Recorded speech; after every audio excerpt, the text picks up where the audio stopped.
গরমের দুপুরে মুখে স্বাদ ফেরাতে বেশি তেল মশলা নয়, শুধু এই একটা হালকা পদ থাকলেই এক থালা ভাত নিমেষেই শেষ হয়ে যাবে। নমস্কার বন্ধুরা, তিয়াশাস রেসিপিতে সকলকেই স্বাগত জানাই। আজ আমি আপনাদের সঙ্গে শেয়ার করতে চলেছি খুবই সহজ, স্বাস্থ্যকর এবং ভীষণ সুস্বাদু ঝিঙে দিয়ে মুগ ডালের রেসিপি। অল্প কিছু উপকরণ আর সহজ পদ্ধতিতে একদম নিরামিষভাবে রেসিপিটা আপনাদের তৈরি করে দেখাবো। গরম ভাতের সাথে খেতে অসাধারণ লাগে। তাহলে চলুন দেখে নেওয়া যাক কিভাবে তৈরি করবেন এই মজাদার ঝিঙে মুগ ডালের রেসিপি।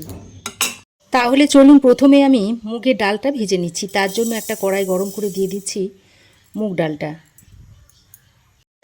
আর এই মুগের ডালের সঙ্গে একটা তেজপাতা দিয়ে মুগের ডালটাকে ভেজে নেব। আর তেজপাতা দিয়ে যদি মুগের ডালটা ভেজে নেওয়া হয় তাহলে এই রান্নার স্বাদ কিন্তু আরও বাড়বে। তো মুগের ডালটাকে হালকা একটু ড্রাই রোস্ট করে নেব। তো খেয়াল রাখবেন যেন পুড়ে না যায়। আর এইভাবে ভাজতে ভাজতে যখনই দেখবেন যে ডালের মধ্যে একটা হালকা সোনালি কালার এসে গেছে, ঠিক সেই পর্যায়ে ডালটাকে নামিয়ে নেবেন। তো দেখুন ডালের মধ্যে একটা হালকা সোনালি কালার এসে গেছে। এবার গ্যাসের ফ্লেমটাকে বন্ধ করে ডালটাকে নামিয়ে নিচ্ছি। আর এই তেজপাতাটাকে আমি সরিয়ে নিচ্ছি। তারপর এই ভাজা মুগের ডালটাকে একটা বাটির মধ্যে জলে ভিজিয়ে দিচ্ছি। তারপর ডালটাকে একটু হালকা করে নেড়েচেড়ে এইভাবে একটু ধুয়ে নিতে হবে। তবে ডালটা বেশি ধোয়া দরকার, একবার ভালো করে ধুয়ে নিলেই হবে। এবার আবারও কড়াই ভালো করে গরম করে এর মধ্যে দিয়েছি পরিমাণ মতো সর্ষের তেল। তেলটা ভালো করে গরম করে নিয়েছি। এবার আমি এখানে দুটো মিডিয়াম সাইজের আলু নিয়েছি। আর আলুগুলোকে এরকম একটু চৌকো চৌকো করে কেটে নিয়েছি। এই আলুটা এখন তেলের মধ্যে দিয়ে দিচ্ছি। এবার আলুর মধ্যে অল্প একটু নুন আর হলুদের গুঁড়ো দিয়ে আলুটাকে হালকা করে ভেজে নেব।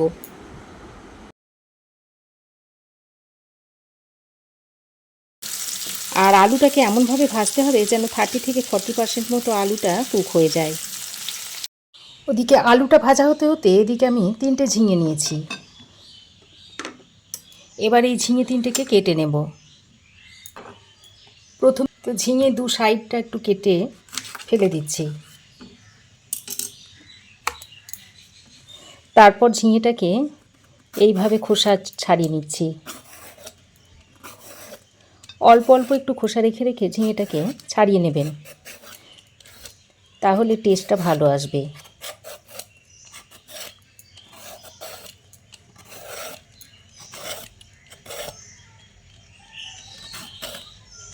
তো ঝিঙেটাকে দেখুন এইভাবে অল্প অল্প একটু একটু খোসা রেখে রেখে কেটে নিয়েছি। এবার এই ঝিঙেটাকে ছোট ছোট করে টুকরো করে নিচ্ছি। এইভাবে গোল গোল করে প্রথমে কেটে তারপর এটাকে আবার এইভাবে দু টুকরো করে নিচ্ছি। একইভাবে সব ঝিঙেটাকে কেটে নিতে হবে।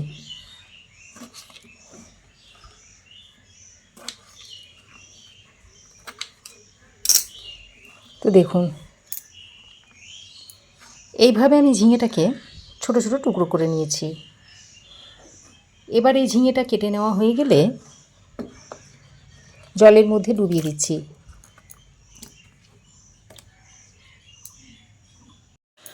তো দেখুন সব ঝিঙেগুলো কেটে জলের মধ্যে ডুবিয়ে দিয়েছি। আর এইভাবে আপনারা কাটার পর ঝিঙেটাকে জলের মধ্যে ডুবিয়ে দেবেন।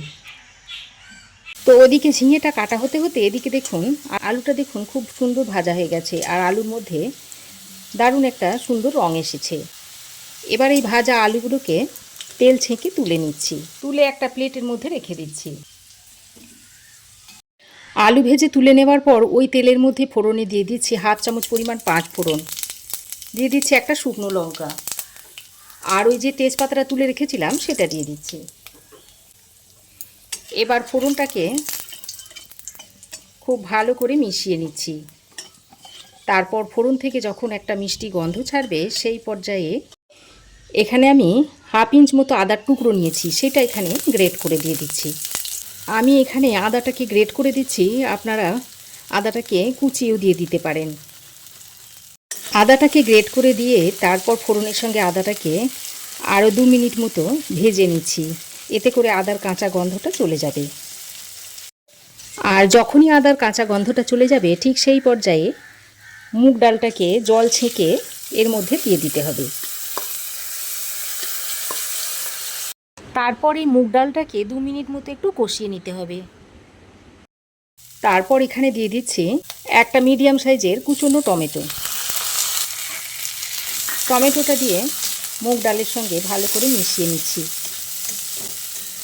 তারপর এখানে কিছু গুঁড়ো মশলা দিয়ে দেব, পরিমাণ মতো হলুদ গুঁড়ো, আর রঙটা যাতে ভালো আসে তাই আমি একটু কাশ্মীরি লঙ্কার গুঁড়ো দিয়ে দিলাম। পরিমাণ মতো নুন দিয়ে দিচ্ছি। এবার নুন, হলুদ আর কাশ্মীরি লঙ্কার গুঁড়োটা দিয়ে ডাল ও টমেটোটাকে খুব ভালো করে মিশিয়ে নিচ্ছি।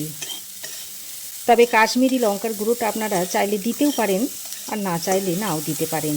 এবার আমি যে ঝিঙেটা কেটে রেখে দিয়েছিলাম সেটাকে ছেঁকে তুলে এই ডালের মধ্যে দিয়ে দিচ্ছি।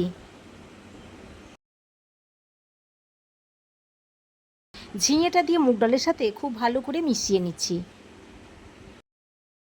এবার আমি এর মধ্যে ভেজে রাখা আলুগুলো দিয়ে দিচ্ছি। ভাজা আলুটা দিয়ে আবারও ঝিঙে, ডাল আর আলুটাকে খুব ভালো করে মিশিয়ে নিচ্ছি। এবার একটা ঢাকনা লাগিয়ে 5 মিনিট মতো এইভাবে রেখে দিতে হবে। লো ফ্লেমে ঢাকা দিয়ে ঝিঙেটা আমি 5 মিনিট রান্না করে নিয়েছি। আর ঝিঙে দেখুন বেশ খানিকটা পরিমাণে জল ছেড়ে দিয়েছে। এবার আরও একবার ভালো করে নেড়েচেড়ে মিশিয়ে নিচ্ছি। মেশানো হয়ে গেলে এবার এর মধ্যে পরিমাণ মতো জল দিয়ে দিচ্ছি, যাতে ডাল, আলু সব কিছু ভালোভাবে সেদ্ধ হয়। তো জলটা দিয়ে ভালো করে নেড়েচেড়ে মিশিয়ে নিচ্ছি। তারপর একটা ঢাকনা লাগিয়ে 6-7 মিনিট রান্না করে নেব। ওদিকে ঝিঙেটা রান্না হতে থাক, এদিকে আমি ততক্ষণে একটা ফ্রাই প্যান গরম করে এর মধ্যে দিয়ে দিচ্ছি একটা শুকনো লঙ্কা, দিয়ে দিচ্ছি একটা এলাচ, হাফ চামচ পরিমাণ দিয়ে দিচ্ছি গোটা জিরে, আর 1 চামচ দিয়ে দিচ্ছি গোটা ধনে। তারপর এটাকে হালকা করে ড্রাই রোস্ট করে নিচ্ছি। আর এই ভাজা মশলাটা দেওয়ার কারণে তরকারির স্বাদটা আরও বাড়বে। গোটা মশলাগুলো আমি হালকা ড্রাই রোস্ট করে নিয়েছি, আর মশলা থেকে একটা সুন্দর গন্ধ ছাড়ছে। এই পর্যায়ে আমি নামিয়ে নেব। নামিয়ে এটা হালকা ঠান্ডা করে গুঁড়ো করে নেব। এদিকে ততক্ষণে যে ঝিঙেটা আমি রান্না হতে দিয়েছিলাম সেটা আমি 5 মিনিট পর ঢাকাটা খুলে নিচ্ছি। তারপর আমি আরও একবার ভালো করে নেড়ে আপনাদের দেখাচ্ছি। এবার আমি এর মধ্যে কয়েকটা কাঁচা পাকা লঙ্কা এভাবে দিয়ে দিলাম। তারপর আবারও ঢাকনা বন্ধ করে 5-6 মিনিট মতো রান্না করে নেব। ঢাকা দিয়ে আরও 5 মিনিট ভালোভাবে রান্না করে নিয়েছি। আর দেখুন আলু, ঝিঙে, টমেটো সব কিছুই ভালোভাবে সেদ্ধ হয়ে গেছে, আর ডালও দেখুন খুব সুন্দর সেদ্ধ হয়েছে। দেখতে দেখুন কি দুর্দান্ত হয়েছে। গরম ভাতের সাথে খেতে অসাধারণ লাগে। এবার আমি যে ভাজা মশলাটা গুঁড়ো করে রেখে দিয়েছিলাম সেটার মধ্যে থেকে 1 চামচ নিয়ে এর মধ্যে দিয়ে দিচ্ছি, আর ওরই সঙ্গে 1 চামচ মতো ঘি ছড়িয়ে দিচ্ছি। ঘি আর গরম মশলাটা দিয়ে আবারও ভালো করে মিশিয়ে নিয়ে গ্যাসের ফ্লেম বন্ধ করে ঢাকা দিয়ে কিছুক্ষণ স্ট্যান্ডিং টাইমে রেখে দিচ্ছি। তারপর কিছুক্ষণ ঢাকা দিয়ে রাখার পর ব্যাস তৈরি হয়ে গেল আমাদের আজকের একদম হালকা ও সুস্বাদু ঝিঙে মুগ ডাল। এই গরমের দুপুরে মেনুতে এটা একবার বানিয়ে অবশ্যই ট্রাই করে দেখবেন, এবং বাড়ির সবার কেমন লাগলো সেটা আমাকে নিচে কমেন্ট করে জানাতে কিন্তু একদম ভুলবেন না। তো আজকের এই সহজ রেসিপিটি যদি আপনাদের ভালো লেগে থাকে তাহলে ভিডিওটাই অবশ্যই একটি লাইক করবেন এবং বন্ধুদের সাথে প্রচুর প্রচুর শেয়ার করবেন।